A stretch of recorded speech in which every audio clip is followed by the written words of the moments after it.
બસ ભાઈ તૈયાર છે બધું. તૈયાર છે. Okay, sorry. યસ. આપણે એક મોટા મંત્રથી શરૂ કરીએ. ઓમ નમો હરિહંતાણમ, ઓમ નમો સીતાણમ, ઓમ નમો આયરિયાણમ, ઓમ નમો વજાયાણમ, ઓમ નમો લોય સવસાહનમ, એસો પંચ નમોકારો સવ પાપણાસણો મંગલાનંચ સૌવેસિન પરમં હવિ મંગલમ. મંગલમ ભગવાન વીરો, મંગલમ ગૌતમો ગણે, મંગલમ કુંદ કુંદાર્ય, મંગલમ સ્થૂલિભદ્રાદ્ય, મંગલમ ભદ્રબાહોદ્ય. જૈન ધર્મોસ્તુ મંગલમ, જૈન ધર્મોસ્તુ મંગલમ.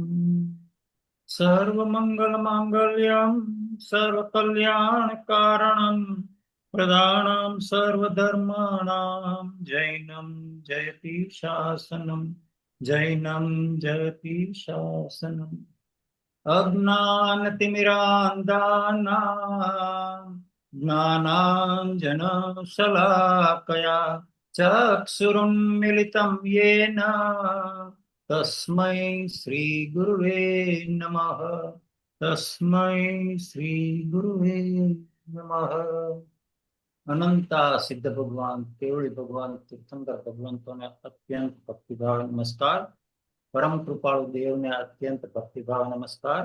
ધુરંધર આચાર્ય મહોપાધ્યાય વિજયજીને અત્યંત ભક્તિભાવ નમસ્કાર. સર્વ મનુષ્યોને મારા આત્મભાવ પ્રણામ. જય જિનેન્દ્ર, જય પ્રભુ, જય સદગુરુ વંદન. આજે બુધવાર, આપણો જે મહોપાધ્યાય યશોવીજીના અત્યંત મહત્વનો ગ્રંથ જે અધ્યાત્મ સાર, એના ઉપર આપણો સ્વાધ્યાય ચાલી રહ્યો છે. અને આજે 16મી ઓક્ટોબર, તમારે ત્યાં અમેરિકાની અંદર 15મી ઓક્ટોબર બુધવારના આપણો સ્વાધ્યાય ચોથા અધિકારની અંદર ભવ સ્વરૂપ ચિંતન એના ઉપર ચાલી રહ્યો છે. પહેલા મહોપાધ્યાયજીએ આપણને અધ્યાત્મનો મહિમા, અધ્યાત્મનું મહાત્મય સમજાવ્યું. પછી બીજા અધ્યાયમાં એમને તરત જ કીધું કે ભાઈ તું દંભ અધિકારને જ નહીં છોડે ત્યાં સુધી, તારા જ્યાં સુધી દંભ છે, મનમાં કંઈ, વચનમાં કંઈક જુદું જ આવે અને કાયામાં પ્રવૃત્તિમાં પણ કંઈક જુદું જ આવે, એવું જેને દંભ છે, માયા કપટ છે, એનો અધ્યાત્મમાં કદી પણ પ્રવેશ થઈ શકે નહીં. એટલા માટે જ અધ્યાત્મની શરૂઆત કરતા પહેલા જ કહી દીધું, અને એટલા માટે જ એમને દંભ અધિકારને ત્યાં મૂકો. એની સાથે સાથે આ ચોથો અધિકાર જે છે એ ભવ સ્વરૂપ ચિંતા. ભવ સ્વરૂપ ચિંતા એટલે સંસાર ભાવનાનું ચિંતન. જ્યાં સુધી જીવને સંસારગત વહાલપ વર્તે છે ત્યાં સુધી અધ્યાત્મનો પ્રવેશ પોતાના અંતર પરિણતિમાં કદી પણ થઈ શકે નહીં, અને એને પોતાના સ્વરૂપની પ્રાપ્તિ પણ અસંભવિત બધા જ્ઞાનીઓએ કીધું છે. એટલા માટે જ એમને અહીંયા સંસાર ભાવના મૂકી કે આપણને જાણીએ અજાણે પણ સંસારની વહાલપ વર્તતી હોય છે, અને એ સંસારની વહાલપ જ્યાં સુધી મંદતાને ન પામે ત્યાં સુધી અધ્યાત્મની શરૂઆત થાય નહીં. એટલા માટે જ એમને અહીંયા સંસાર ભાવનામાં સંસારના સ્વરૂપને કેટલાય જુદા જુદી ઉપમા આપીને આપણને સમજાવવાનો પ્રયત્ન કર્યો છે. અને આપણે 10મી ગાથામાં ત્યાં સુધી આવેલા 9 ગાથા આપણે કરેલી છે, અને પાનું છે 51. અને 10મી ગાથા હું બોલું છું. મેં પહેલા કીધું એમ કોઈ વાર વચ્ચે કદાચ કઈ બરાબર રિસેપ્શન ન આવે અથવા તો ડિસ્કનેક્ટ થઈ જાય તો બધાએ ધીરજ રાખવી, કારણ કે હું અત્યારે ઈડરમાં છું, ઈડરના ઘંટિયા પહાડમાં, અને અહીંયા રિસેપ્શન જેટલું સારું હોવું જોઈએ એટલું નથી. ભગવાનની કૃપાથી સામાન્ય રીતે સારું રહે છે. એટલે આપણે બને ત્યાં સુધી કઈ ડિસ્ટર્બન્સ ન થાય એવી પ્રભુને પ્રાર્થના. ધનાશા યચ્છાપ્યતિ વિષમ મૂર્છા પ્રણયિની વિલાસો નારીણામ ગુરુ વિકૃતે યત સુમ રસ ફલાસ્વાદો યસ્ય પ્રસરન નરક વ્યાધિ નિવહ સ્થાદાસ્થાનો યુક્ત ભવ વિશતરાવત્ર સુધીયામ. બહુ જ સરસ રીતે એમને અહીંયા આ ગાથાની અંદર કંચન અને કામિની આ બે જે છે એ સંસાર પરિભ્રમણના મૂળમાં છે. અને એની વાત કરે છે. આપણે પેલા મૂળ એનો અર્થ છે વાંચી જઈએ કે આ સંસાર વિષ વૃક્ષ સમાન છે. કેમ કે ધનની આશારૂપ એ વિષ વૃક્ષની છાયા માત્ર અતિ વિષમ મૂર્છાને આપનારી છે.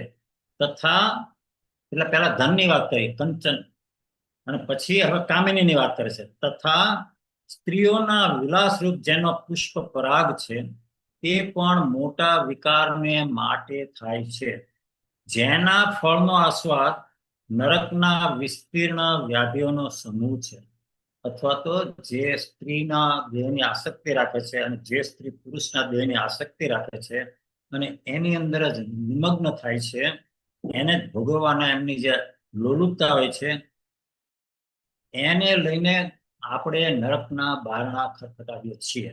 નરકના વિસ્તીર્ણ વ્યાધિ એના કેટલાય દુઃખોની પરંપરામાં આપણે ત્યાં ધકેલીએ છીએ.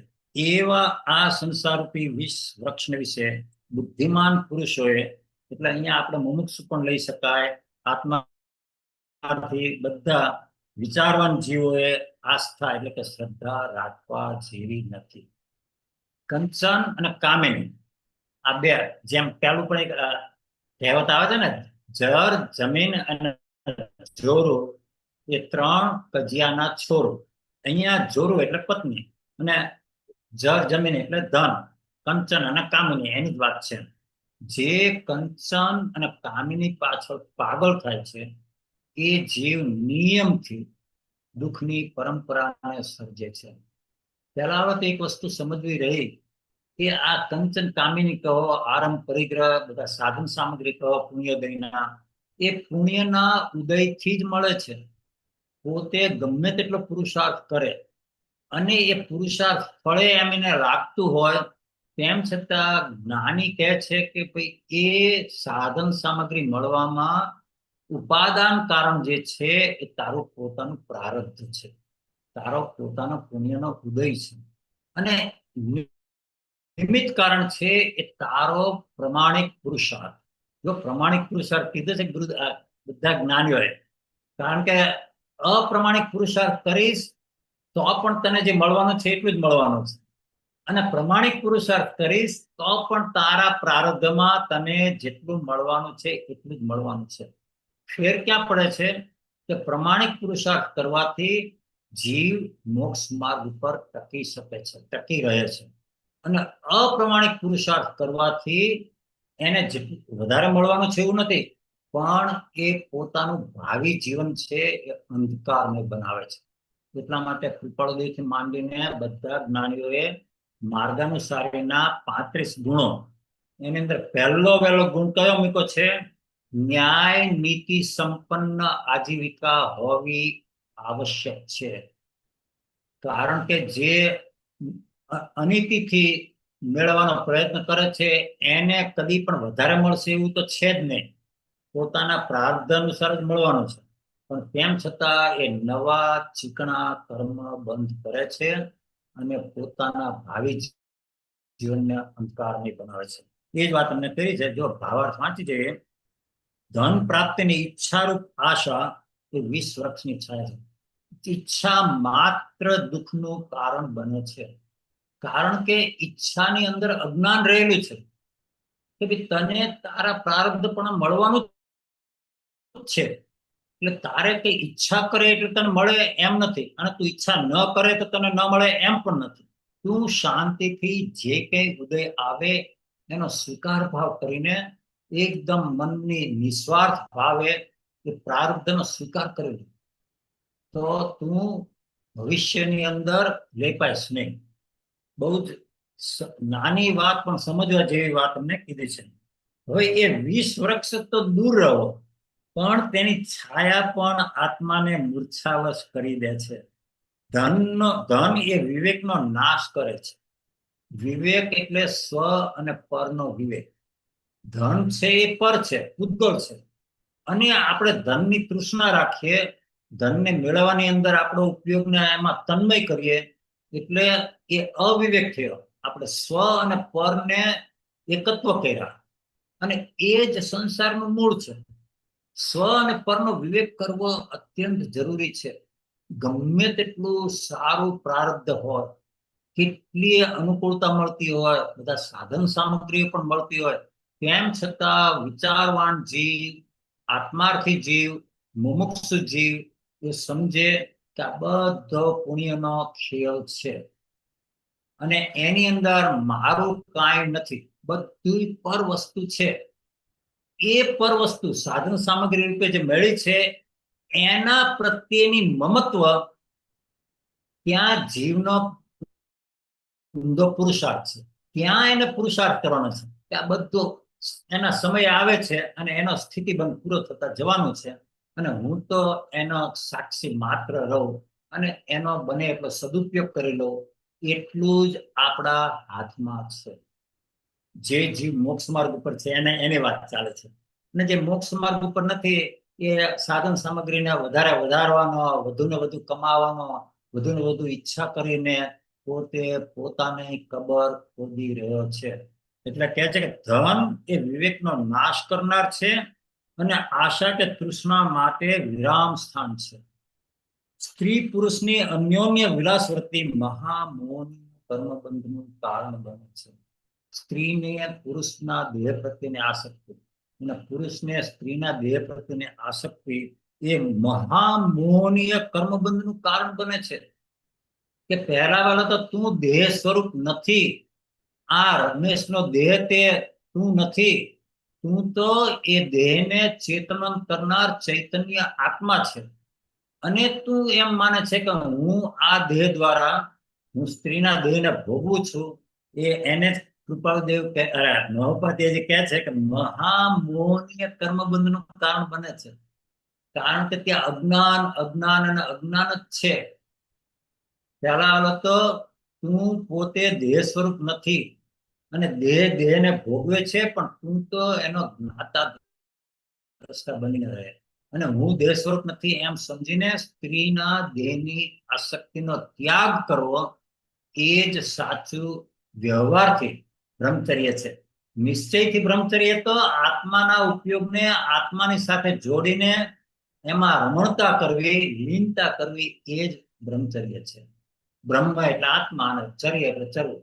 જેનો ઉપયોગ આત્મામાં જ લીન થાય છે એ જ વાસ્તવમાં નિશ્ચયથી બ્રહ્મચર્ય છે. એ 20 વૃક્ષના ફળનો પછીના પાના ઉપર 52 સ્વાદ નરક સંબંધી અનેક પ્રકારના દુઃખોને ઉત્પન્ન કરનાર છે. એ આપણે ભોગવીએ જ્યારે સ્ત્રીના દેહને, ત્યારે આપણને ખબર ના પડે, ત્યારે તો વીર્યની જરા ઉન્મત્તા હોય અને એને એમ લાગે કે હું કેવું સરસ રીતે એને ભોગવું છું, પણ બીજી બાજુ ભવિષ્યની અંદર એ નરક સંબંધી અનેક પ્રકારના દુઃખોને ઉત્પન્ન કરનાર છે. આથી સાંસારિક સુખમાં નિમગ્ન થયેલા જીવો આ ભવ અને પરભવ બંનેમાં દુઃખને પ્રાપ્ત કરે છે. આ ભવમાં પણ દુઃખને પ્રાપ્ત કરે છે, કારણ કે માનસિક ક્ષમતા, આકુળતા, વ્યાકુળતા, અને એમાં પણ પછી કંઈક એવો અશાતાનો ઉદય આવે અને સ્ત્રીના દેહને ન ભોગવી શકે, અને અંદરમાં તો પાછા સ્ત્રીના દેહને ભોગવાની વાસના તો પડેલી જ છે. એને લઈને એની અત્યંત દયાજનક પરિસ્થિતિ થઈ જાય છે, કારણ કે પોતે અશાતાના ઉદયને કારણે ભોગવી શકતો નથી, અથવા તો વૃદ્ધાવસ્થાના કારણે. અને એની જે કામ વાસના છે એ તો યુવાન જ રહે છે, એ વૃદ્ધ થતી નથી. એને લઈને ભોગવવાની તીવ્ર ઈચ્છા હોવા છતાં પોતે ભોગવી શકતો નથી, અને એને લઈને એનું મન અત્યંત વિક્ષિપ્ત રહે છે. આત્મા સંબંધી વિચાર પણ કરવાની એની યોગ્યતા રહેતી નથી. માટે ભવ સ્વરૂપનું વારંવાર ચિંતન કરીને ભવ ભ્રમણથી મુક્ત થવું. જો ચિંતન ઉપર ભાર મૂકો છે, મહોપાધ્યાયજી થી માંડીને બધા જ્ઞાનીઓ કીધું છે કે તું સત્સંગ કરે છે તો બહુ સારી વાત છે. સત્સંગ જેવું તપ બીજું થયું નથી ને થશે પણ નહીં. પણ સત્સંગ પછી જો એના પર થોડું ચિંતન કરીશ તો સંસ્કાર પડશે, અને એ સંસ્કાર તારી સાથે ભવાંતરમાં સાથે આવશે અને તને પાછા મોક્ષ માર્ગ પર આગળ લઈ જશે.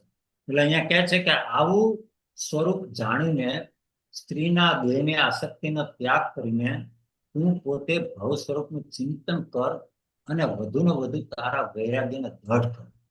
અને એવી રીતે જ ભવ ભ્રમણથી મુક્ત થવાનો ઉપાય છે. વૈરાગ્ય એ ભૌમ્ય છે. મોક્ષ માર્ગની અંદર વૈરાગ્ય ભૌમ્યનું કામ કરે છે કે જેથી આપણે ભટકી ના જઈએ. અને એ જ વાત અહીંયા મહોપાધ્યાયજી કહે છે. આપણે એના પછી અને થોડો એવો પણ વિચાર કરો કે આ બધું મને મળ્યું છે, પણ એમાંથી મને સુખ શું મળ્યું છે? સુખ તો ખરેખર ત્યાં આમાં છે જ નહીં. એ પોતે સગવડતાના સાધનોને સુખના સાધન માની બેસે છે, અને એ જ એનું અજ્ઞાન છે. અને એ તો બધી સગવડતા આપે છે, થોડી કમ્ફર્ટ આપે છે દેહને.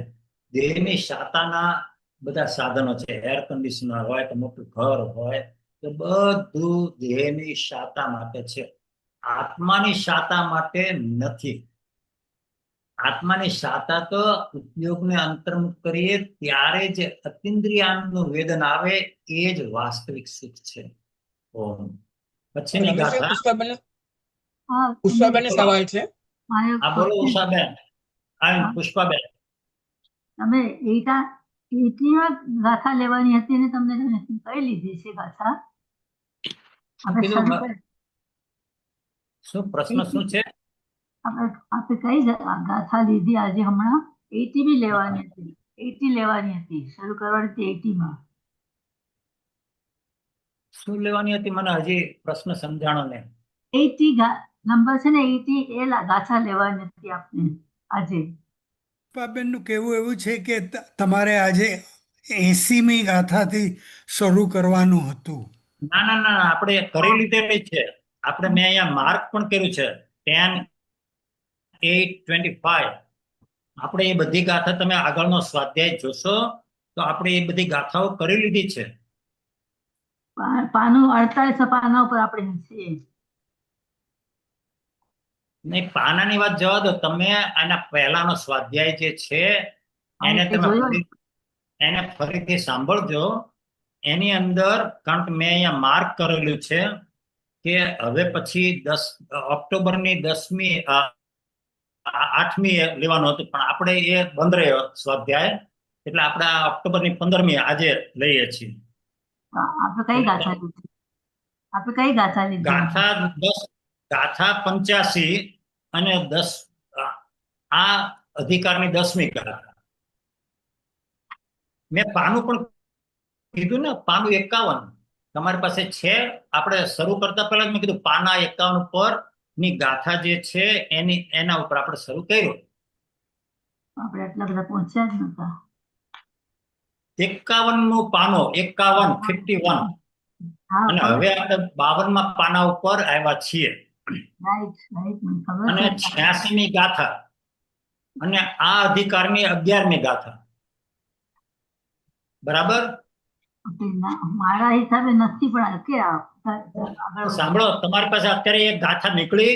હા, એ તો નીકળી. બસ, તો અત્યારે તમે એના ઉપર જરા ફોકસ કરો અને પછી તમે જરા ચેક કરી લેજો કે ભાઈ આપણે એ બધી ગાથાઓ કરી છે કે નહીં. મારા ખ્યાલ પ્રમાણે કરેલી છે. આપણે 5 ગાથા તે વખતે કરેલી હતી, અને મેં કીધું પણ હતું કે આપણે જરા વધારે કરવાની ઈચ્છા હતી પણ થઈ નહીં, અને ખાલી 5 ગાથા થયેલી. તમે એના પહેલાના સ્વાધ્યાયનો જરા ફરીથી અભ્યાસ કરો. સપ્ટેમ્બરની 24 તારીખે એમને બધું કવર કરેલું છે. સપ્ટેમ્બરની 24 તારીખે તમે ગાથા લીધી છે પહેલાની બધી. હા, હું એ જ કહું છું. મેં એમને તમે આમ જો અત્યારે આપણે બીજા બધાનો સમય નથી બગાડવો. તમે એ આની પહેલાના સ્વાધ્યાયનો ફરીથી અભ્યાસ કરજો. અત્યારે આપણે જે લઈએ છીએ ને એના ઉપર હવે તમે તમારું ધ્યાન ફોકસ કરો. બરાબર? સોરી, હું ડિસ્ટર્બ કર્યો એના માટે સોરી. ગાથા 86મી છે, પાના 52 ઉપર છે, અને જમણી બાજુએ 11 એમ ગાથા લખેલી છે. એ ચોથા અધિકારની 11મી ગાથા છે. હું પહેલા બોલી જાઉં છું. ક્વચિત પ્રાજ્યમ રાજ્યમ ક્વચન ધનલેશોપ્ય સુલભ ક્વચિત જાતિ સ્ફાતિ ક્વચિદપી ચ નીચત્વ કુયશ ક્વચિલ્લાવણ્ય શ્રારતિ શયવતી ક્વાપી ન વપુ સ્વરૂપમ વૈષમ્યમ પ્રતિકર મિદમ કસ્યનુભવે. જો જુદી જુદી રીતે કૃપાળુ મહોપાધ્યાયજી આપણને સમજાવે છે. આગળની ગાથામાં એને વિષ વૃક્ષની સાથે સરખાવ્યું. જેને વિષનું એટલે ઝેર ચડ્યું હોય એને, જેને સર્પનું ઝેર ચડ્યું હોય એને તમે કડવો લીમડો આપો તો એ કડવો લીમડો ચાવતી વખતે પણ એને મીઠો લાગે છે, કારણ કે ત્યાં સર્પના ઝેરની અસર છે. એવી રીતે જેને મિથ્યાત્વ રૂપી ઝેર ચડ્યું છે એ મિથ્યાત્વના મદની અંદર આ સંસાર અતિશય કડવો હોવા છતાં એને સંસારમાં વાલપ દેખાય છે, એને સંસારમાં કંઈક અંશે સુખ દેખાય છે. એવી વાત કરીને હવે અહીંયા શું કહે છે કે આ સંસારની ચિત્ર વિચિત્રતા, આ કર્મની ચિત્ર વિચિત્રતાને તું સમજવાનો પ્રયત્ન કર. જો આપણે પહેલા એનો મૂળ અર્થ વાંચી જઈએ અને પછી એના પર થોડો વિચાર કરીએ. આ સંસારમાં કોઈ વાર મોટું રાજ્ય મળે તો કોઈ વાર ધનનો લેશ પણ દુર્લભ થાય છે.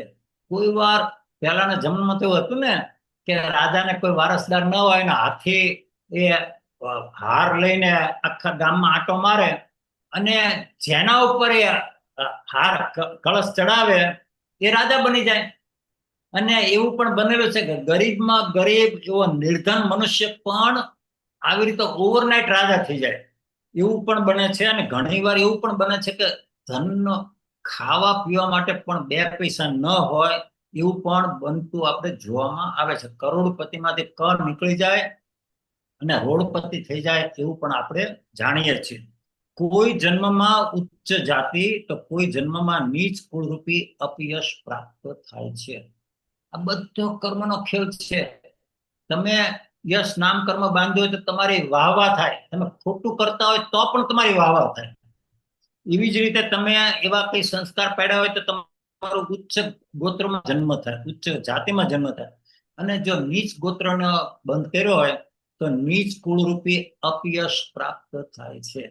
તથા કોઈ જન્મમાં દેહ સૌંદર્યની અતિશય શોભા તો કોઈ જન્મમાં શરીરનું રૂપ જ નથી હોતું. આપણે જોઈએ છીએ કે ઘણા લોકો રૂપવાન હોય છે, એની મુખની કાંતિ હોય છે, અને ઘણા જીવો એવા હોય છે કે એનું મોઢું જોવો તો તમને જરા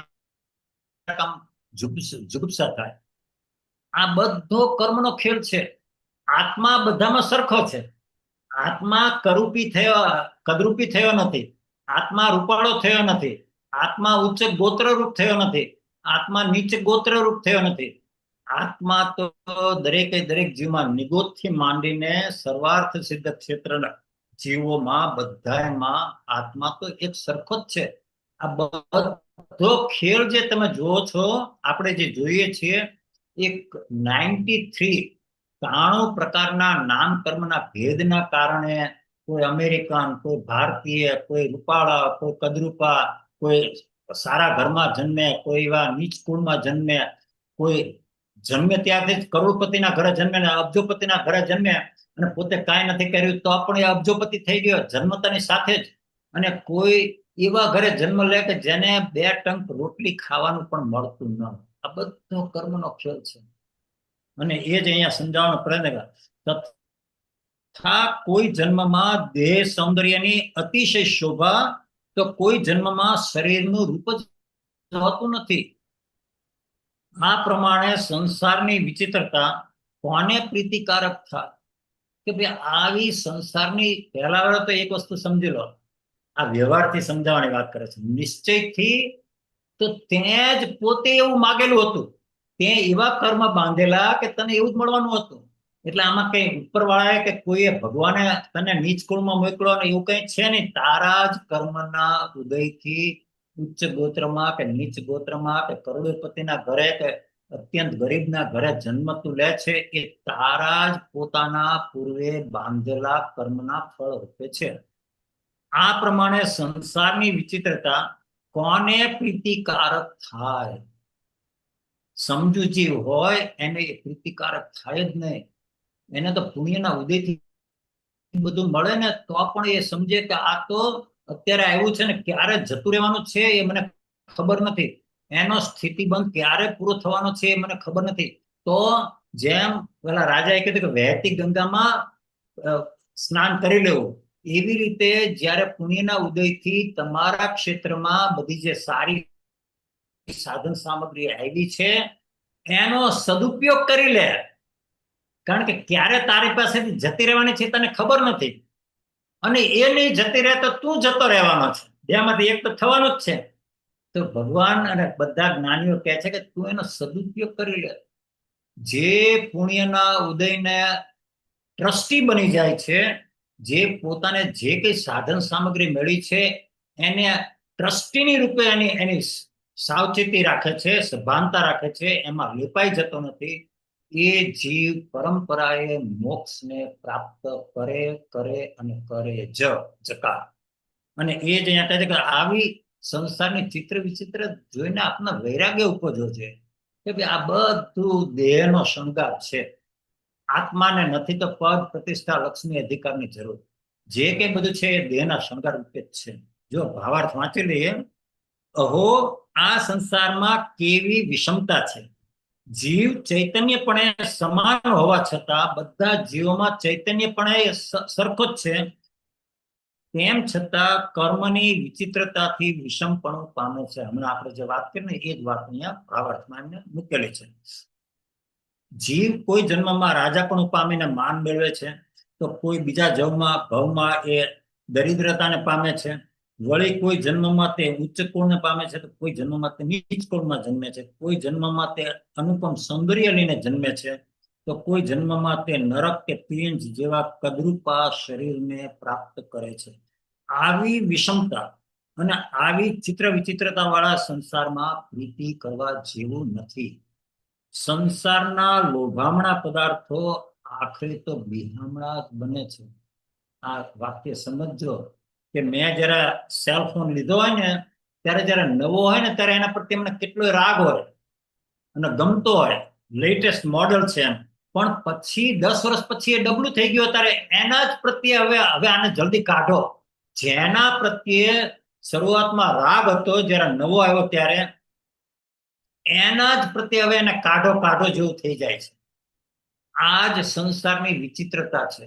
જે પોતાની પત્નીને પહેલે દિવસે લગ્ન કરીને એને જેટલી એના પ્રત્યે આસક્તિ હતી, પ્રેમ હતો, વાલપ હતી, એ તમે વિચાર કરો 25 વર્ષ પછી સાથે રહ્યા પછી કે 50 વર્ષ કે જે કે એ પછી એવો પ્રેમ રહેતો નથી. પછી તો ગમે તેમ કરીને ગાડું ખેંચો એવા પ્રકારનો ભાવ રહે છે. જો એ પ્રેમ એવો સાચો પ્રેમ હોય તો કેમ ટકી ન રહ્યો? આ હંમેશા દરેક બાબતમાં વિચાર કરવો કે જે પત્ની મારા ઘરે આવી પત્ની રૂપે અને એ વખતે મને જેટલો એના પ્રત્યે પ્રેમ હતો, સ્નેહ હતો, એના પ્રત્યેની વાલપ હતી, એના પ્રત્યેની મારી આસક્તિ હતી, એ આસક્તિ હવે 25, 30, 40 વર્ષ પછી એ સ્ત્રીએ જ્યારે પોતાનું સૌંદર્ય જ્યારે હવે બધું જતું રહ્યું, લાવણ્ય બધું જતું રહ્યું, ત્યારે આપણી આસક્તિ એવી રહેતી નથી. અને દુઃખની વાત એ છે કે અંતર પરિણતિમાં સ્ત્રીના દેહને ભોગવાનો ભાવ તો પછી એવો ને એવો રહે છે, અને આવો જીવ ખૂબ જ હેરાન થાય છે. એટલા માટે જ્ઞાની કહે છે કે તું યંગ ઉંમરે, તારી યુવાનીની અંદર અથવા તો બહુ તો મિડલ એજની અંદર તું આ વૈરાગ્યને કેળવ કે જેથી વૃદ્ધાવસ્થા તારું એવી દયાજનક સ્થિતિ ન બને. અને એ જ વાત અહીંયા કહે છે કે આવા સંસારમાં પ્રીતિ કરવા જેવું નથી. અને આ બધા લોભામણા પદાર્થો આજે ભલે લોભામણા લાગે પણ પછી સમયના વહેવા સાથે એ બધા પદાર્થો કાઢો એવા ભાવ થઈ જાય છે. નવો ટેલિવિઝન લીધો હોય એ જૂનો થાય એટલે પછી એને કાઢો કરે છે. નવું રેફ્રિજરેટર લીધું હોય અને પછી 10 વર્ષ પછી બગડવા માંડે ને એવું બધું થાય ત્યારે એના પ્રત્યેનો જે લીધો તો ત્યારે જે રાગ હતો એ દ્વેષમાં પરિણમી જાય છે. આ સંસારનું સ્વરૂપ જ આવું છે. અને એ સ્વરૂપ સમજીને મુમુક્ષુ જીવ જે હોય એ એની અંદર પ્રીતિ કરે નહીં. એની જ વાત અહીંયા મહોપાધ્યાયજી ફરી ફરી જુદી જુદી ઉપમા આપીને જુદા જુદા એંગલથી આપણને અંદરમાં દઢ કરાવે છે કે આ સંસાર એકાંતે દુઃખરૂપ છે.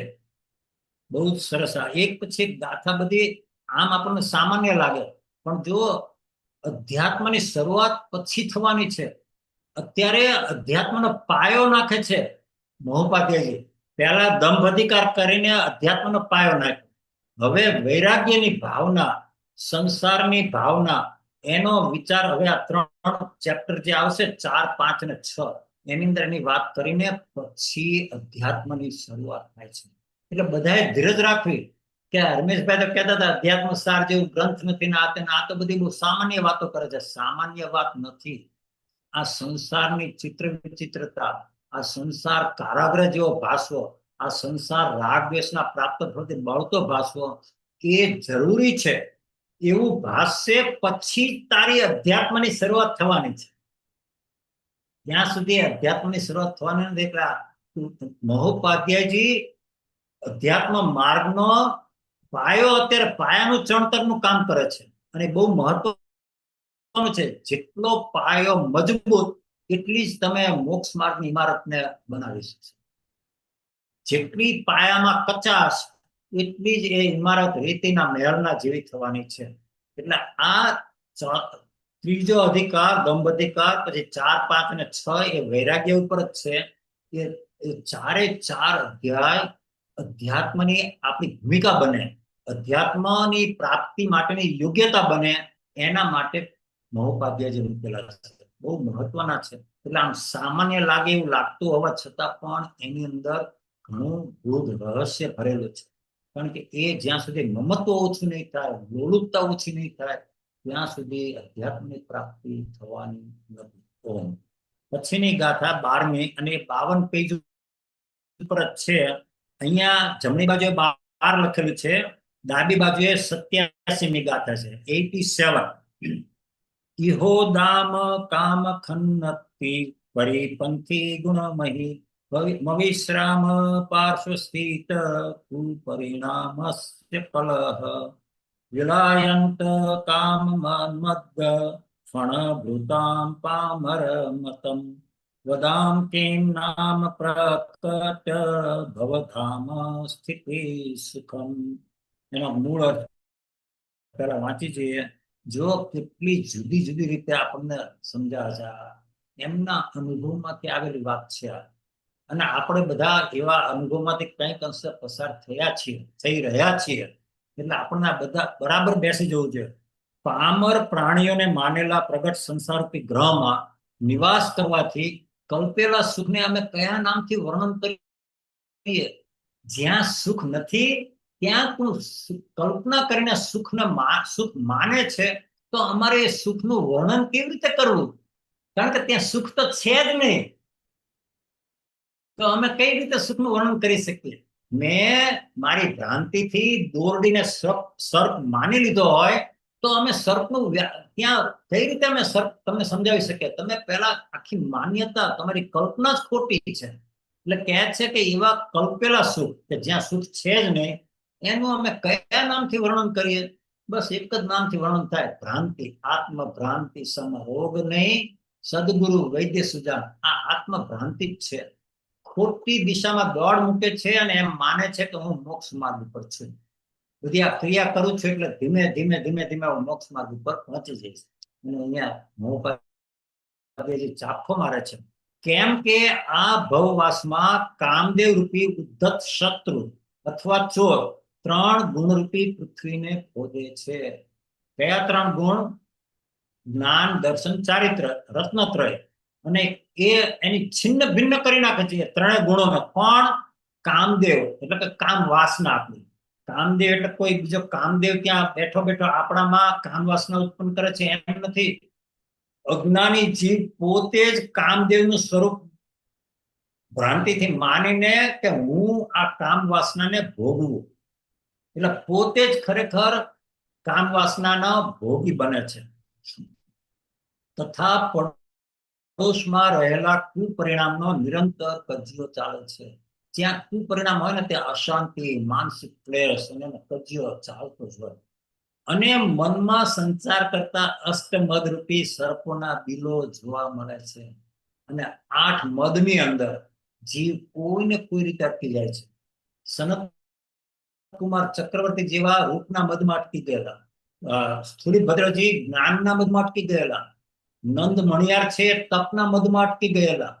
આ 8 મદ જે કીધા છે, તપનો મદ, જ્ઞાનનો મદ, જાતિનો મદ, કુળનો મદ, રિદ્ધિ સિદ્ધિનો મદ, દેહની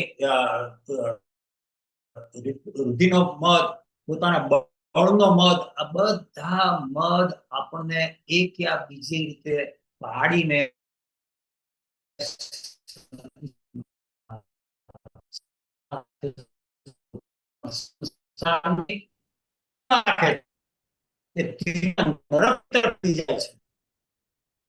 હજી સંસારમાં રહેતો હોય ને મનુષ્યને દેવલોકની પ્રાપ્તિ થતી હોય તો હજી તો કંઈક અંશે પણ માન્ય છે. કારણ કે જ્ઞાન એવી રીતે મનુષ્યને દેવ બંધ. પણ આ અહીંયા કે છે 8 મદ તો તમે તિર્યંચ અને નરકની ગતિના બારણે ખટખટાવો. ભાવાર્થ લઈએ.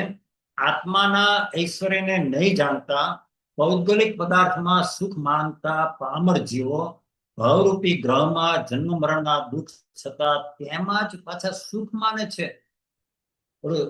દાદરનો ખરજવાનો રોગી થયો હોય એ ખણે ત્યારે એને બહુ ગમે. અમને અડાઈ થતી હતી, ઓલી કેટલી કેરી ખાતા હતા નાના બાળકો હતા ને ત્યારે, અને એવી ચળ આવે અને નાના ભાઈને કે નાની બહેનને કંઈક પ્રલોભન આપીને કે હું તને આ કોડીઓ આપીશ ને હું આ આપીશ ને ત્યારે એમ કરીને બેસાડતા હતા. અને એ કુંપાળે આમ ખજવાળે બધું કરે. એ વખતે બહુ મીઠું લાગતું હતું. પણ પછી એ પતી જાય ને ત્યાર પછી ઉલટી એની વેદના વધારે વધી જતી હોય છે. એવું જ આ સંસારના સુખનું છે કે જેને આપણે એમ માનીએ છીએ કે સુખ છે એમ કરીને આપણે ત્યાં જેટલા વધારે વળગીએ છીએ એટલી જ વધારે દુઃખની પરંપરાની આપણે સર્જન કરીએ છીએ. એ જ અહીંયા કહે છે. જો આત્માના ભાવાર્થ અને પાના 53 પર છે. આત્માના ઐશ્વર્યને નહીં જાણતા, ભૌગોલિક પદાર્થમાં સુખ માનતા પામર જીવો ભવરૂપી ગ્રહમાં જન્મ મરણના દુઃખ છતાં તેમાં જ રહેવામાં સુખ માને છે. એને અમે કઈ રીતે વર્ણન કરીએ? અમને ત્યાં સુખનો કણિયો દેખાતો નથી. સુખનો કણિયો દેખાય તો અમે એનું વર્ણન કરીએ, પણ જ્યાં સુખ છે જ નહીં તો અમે એનું કેવી રીતે વર્ણન કરીએ? 9 મહિના માના પેટની અંદર ઊંધે કાંધ લટકીને રહેવું, એક નાની કોથળીમાં આપણા જ મૂત્ર, મળમૂત્ર અને પરસેવન બધામાં એમાં 9 મહિના સુધી ઊંધે કાંધ રહેવું. વિચાર કરો, આપણી કલ્પના બહાર દુઃખનું વર્ણન છે. અને પછી પણ જ્ઞાની લખે છે કે એટલી નાની યોનિના દ્વારમાંથી બહાર નીકળવું એ તો આ 9 મહિનાનો દુઃખ જે છે એના કરતા પણ અસંખ્ય ગણું વધારે દુઃખ છે. અને બાળપણના દુઃખનું વર્ણન કર્યું છે, યુવાનીના દુઃખનું વર્ણન કર્યું છે. આપણને એ દુઃખ એટલું બધું કોઠે પડી ગયું છે કે આપણને દુઃખ લાગતું નથી. અને આગળ આવે છે કે તું આ બધા દુઃખથી અનાદિથી આજ સુધી એવો ટેવાઈ ગયો છે કે હવે તને દુઃખરૂપ લાગતું જ નથી. કારણ કે જેમ પેલી વિષ કન્યા હોય ને, તો એ વિષ કન્યાને શરૂઆતમાં જ્યારે થોડું થોડું વિષ આપે અને એને એ વખતે એની થોડી અસર થાય, પણ પછી જેમ જેમ એને થોડી થોડી માત્રામાં આપતા જ રહે પછી એનાથી ટેવાઈ જાય. પછી એ વિષની અસર એ વિષ કન્યા ઉપર બિલકુલ ન થાય. આપણું એવું જ થયું છે. અનાદિથી આજ સુધી આ દેહ તે હું અને એમ કરીને દેહની 5 ઇન્દ્રિયના વિષયો અને બધામાં આપણે એવા અપરોધ થઈ ગયા છીએ. કેટલું દુઃખ આવે છે, કેટલું દુઃખ સહન કરીએ છીએ બધી ગતિની અંદર, મનુષ્ય ગતિમાં, તિર્યંચ ગતિમાં, નરક ગતિમાં, બધી જગ્યાએ. પણ હવે એ દુઃખથી એવા ટેવાઈ ગયા છે ને કે જ્યારે કોઈ કહે છે ને કે આ દુઃખ છે તો આપણને તો એ દુઃખ લાગતું જ નથી. કેટલી પરાધીનતા, કેટલી કરુણતા છે કે દુઃખની અંદર હોવા છતાં પણ દુઃખ લાગતું નથી. જેમ રીઢો ગુનેગાર હોય અને એ જેલની અંદર વારંવાર આવતો હોય, પાછો બહાર છૂટે ને કંઈક કરીને પાછા અઠવાડિયામાં 3 દિવસમાં પાછો જેલમાં આવી જાય. હવે એ જેલથી એવો ટેવાઈ ગયો છે કે એને એક કારાગૃહ જેવું લાગતું જ નથી. આપણને આ સંસાર કારાગૃહ રૂપે છે, રાગ દ્વેષના પ્રાપ્ત ફળથી બળતો છે એવું આપણને ભાસતું જ નથી. એ જ આપણી પોતાની એક કમનસીબી છે, આપણી દયાજનક પરિસ્થિતિ છે. અને એ જ વાત અહીંયા કરે છે કે કામદેવ નામનો શત્રુ જીવના રત્નત્રય રૂપ 3 ગુણરૂપી સમતાયુક્ત પૃથ્વીને ખોદી નાખે છે. આ કામ વાસના એટલે ખાલી સ્ત્રીના દેહને ભોગવવાની વાસનાની જ વાત નથી. 5 ઇન્દ્રિયોની વાસના જે છે, 5 ઇન્દ્રિયોના વિષયના પદાર્થોને ભોગવવાની જે આપણી વાસના છે, એ આપણા જ્ઞાન દર્શન ચારિત્ર ગુણ રૂપ છે રત્નત્રય છે, એને છિન્ન ભિન્ન કરી નાખે છે, વેર વિખેર કરી નાખે છે. અને તમને એનો આમ અંશ પણ ન રહે એવું એટલા અજ્ઞાનમાં તમે આપણે આવી જતા હોય છે. અને અર્થાત બોધિ બીજનું મૂળને ઉખાડી નાખે છે. બીજ હજી અંદર રહી જાય તો ઉગે, પણ એ બીજને ઉખાડીને ફેંકી દે છે. એટલે પછી એમાંથી બહાર આવવાનું અત્યંત કઠણ બની રહે છે. આવા આ ભવગ્રહને વિશે જીવો કશાય પરિણામથી ઉત્પન્ન થયેલી નિંદ્ય પરિણતિ દ્વારા નિરંતર ક્લેશ પામે છે. નિરંતર એને આર્ત ધ્યાન થયા જ કરે. વસ્તુ મળી હોય એનો આનંદ એને આવે નહીં, કારણ કે હવે તો એ વસ્તુ પોતાની થઈ ગઈ છે. અને જે વસ્તુઓ જે ન મળી હોય ત્યાં જ આપણી દ્રષ્ટિ રહે, એટલે આપણને સતત આર્ત ધ્યાન કરાવે, આપણો ઉપયોગ અંતર્મુખ થવા જ ન દે. અને એ જે માનસિક ક્લેશ છે એ જ ખરેખર તો દુઃખ છે. વળી અહંકારથી ભરેલા તેના મનમાં જાતિ આદિ 8 પ્રકારના મત જાણે સર્પોને રહેવાના રાફડા હોય તેમ વાસ કરે છે. આવા સંસાર ગ્રહમાં સુખ ક્યાંથી હોય? તેને સુખનું નામ પણ કેવી રીતે આપી શકાય? કૃપાળદેવ પણ કહે છે, પરવસ્તુમાં નહીં મૂંઝવો, એમની દયા મુજને રહી, એ ત્યાગવા સિદ્ધાંત કે પશ્ચાત દુઃખ તે સુખને. જે સુખની પાછળ દુઃખ આવે છે એને જ્ઞાનીઓ સુખ કહેતા જ નથી. અને આ કહેવાતું સાંસારિક સુખ એની પાછળ નિયમથી દુઃખ આવે છે. કોને એના પાછળ નિયમથી દુઃખ આવે છે? કે જે એ પુણ્યના ઉદયથી પ્રાપ્ત થયેલી સાધન સામગ્રીમાં આસક્ત થાય છે, એને ભોગવવાનો બસ પ્રયત્ન કર્યા જ કરે છે, એને નિયમથી એની પાછળ દુઃખની પરંપરા આવે છે. એ વાત એને બહુ જ સરસ રીતે કરેલી છે. અને આપણે બધા જાણતા હોવા છતાં દેહ તો પડોશી જ છે. ના શુભાશુભ ક્રિયાનું લક્ષ્ય જે છે એ આપણું લક્ષ્ય જ ખોટું છે. આપણે શુભ ક્રિયા કરવામાં કઈ બાકી નથી રાખતા, પણ કાં તો આલોકના સુખની ઈચ્છાથી કરીએ, કાં તો દેવલોકના સુખની ઈચ્છાથી કરીએ, કાં તો હમણાં કઈ ઉપાધિ આવી છે જરા જલ્દી દૂર થઈ જાય, આ કેન્સર થયું છે તો નવકાર મંત્ર મહામંત્ર જે કીધો છે એના જાપ કરવું તો આ કેન્સરનો રોગ મટી જાય. આવા બધા ભાવથી આપણે જે શુભ ક્રિયા કરીએ છીએ એ ભાવ જે છે એ સંસારની જ માગણી છે. અને જ્ઞાની કહે છે કે અમે આ બધું જે કીધું છે નવકાર મંત્રનો જાપ અથવા તો બધી શુભ ક્રિયા એ સંસારમાંથી નીકળવા માટે છે, સંસારમાં રહેવા માટે નથી.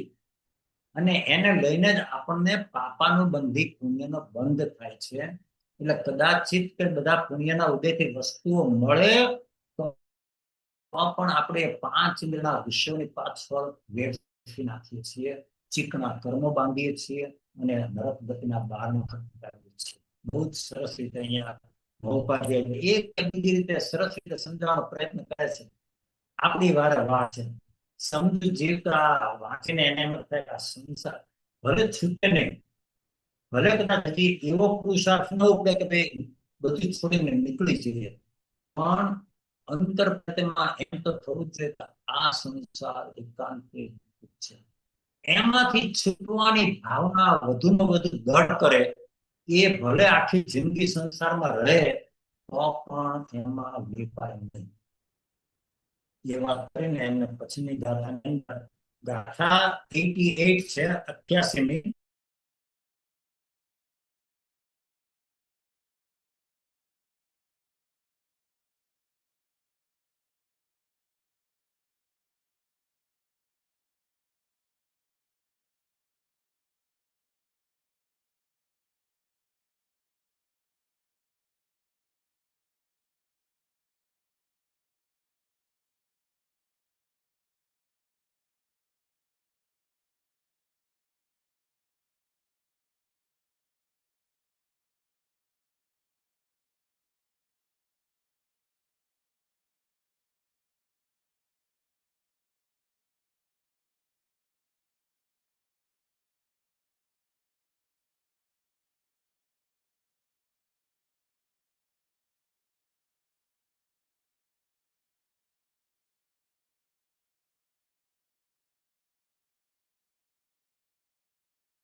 નમો લોય સર્વ સાહુણમ એસો પંચ નમોકારો સર્વ પાપ પ્રણાશનો મંગલાણં ચ સર્વેસિં પરમં હવૈ મંગલમ. Thank you. Welcome. Thank you Maheshbhai. Thank you, everybody. Jai Jinendra. જય જિનેન્દ્ર, પ્રણામ. જય જિનેન્દ્ર. હા. બધા જય સાતામાં જિનેન્દ્ર. રહેજો. સાતામાં રહેજો બધા. જય જિનેન્દ્ર. તમારે જો thank you. Jai Jinendra and happy Diwali, everybody. And by the way, next Wednesday, સ્વાધ્યાય નથી આપણો રમેશભાઈનો, હા? Okay okay.